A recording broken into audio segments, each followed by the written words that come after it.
bankrupt crypto lender Celsius under the microscope from an independent examiner. And we are getting new details on how Celsius Network misled its investors and even on occasion using new customer funds to pay for other customers' withdrawals. I think that's a big no-no. We're going to talk about that and more. What do you think? Wendy, Celsius, what's going on? So would this constitute it as a Ponzi scheme then? Some would say that that meets the definitional contours of a Ponzi, but hey, I'll leave that to those. Yeah, so that's the first thought that comes to mind. Second thought is it's just really unfortunate that we continue to see things like this happen due to lack of clarity from governing bodies. And again, I feel like something like this really, really, really could have been avoided if we would have gotten some clarity from the SEC, the CFTC, and any type of entity that kind of has their hands in crypto but isn't. And hopefully we do get some sort of regulation that comes out to stop this. I know that they do want to institute laws that make these crypto exchanges have one-to-one assets actually back, some sort of FDIC insurance, which I would actually think is amazing. But again, it's just really frustrating to see this case kind of go on so long. I feel like Voyager's made a lot more progress than Celsius. I could be wrong on that. Jen, what are your thoughts?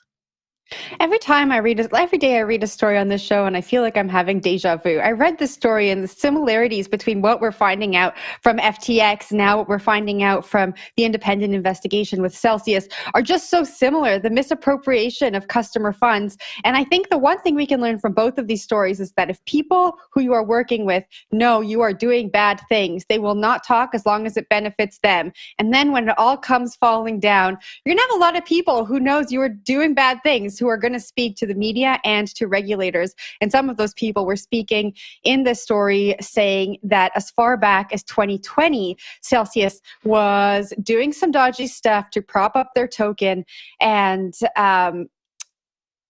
I guess make their executive team a little bit wealthier than they actually were. I pulled this quote from the investigator in the article. He said, in every key respect, from how Celsius described its contract with its customers to the risks it took with their crypto assets, how Celsius ran its business differed significantly from what Celsius told its customers. I feel like those words, they weren't exactly said by John J. Ray III, who's handling the FTX bankruptcy, but similar words were said there. And it's just upsetting. Wendy, I totally agree with you. I think these centralized exchanges who are dealing with customer funds and in a very, very centralized and public way need to be regulated, and it should be at top of mind, top of the list for regulators, instead of them kind of just saying, these people need to be regulated, but we're not exactly going to do anything about it. And it's a surprise what we're going to do next. Christy, what do you think?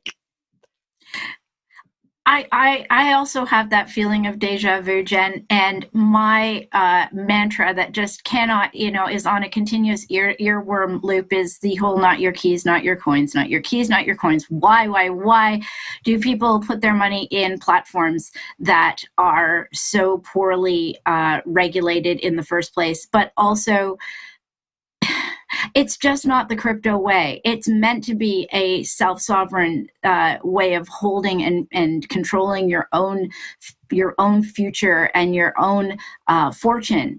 And I kept looking at these platforms when they first came out, and I couldn't part with my Bitcoin to give it to them. I couldn't do it. I'm like, nope, I don't know who you are. I don't trust you, and I have no reason to share my keys with you. I will just wait for number to go up. Thank you all kindly. That is the investment in my mind. So, Zach?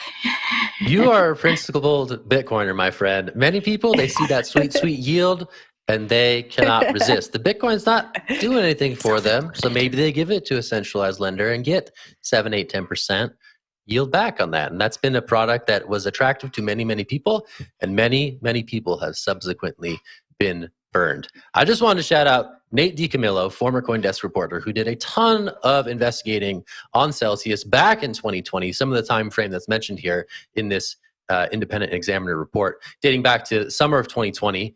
Nate, despite much crying of FUD from the Celsius team that this was somehow a hit piece, unearthed a lot of the practices that were later revealed to be true. That's rehypothecation, that's other things, the lending, the borrowing, all this stuff that was ultimately kind of swept under the rug subsequent to those investigations. But Nate, I think to his credit, was on this story early. So I would just want to shout him out for the work that he did way back in July 2020.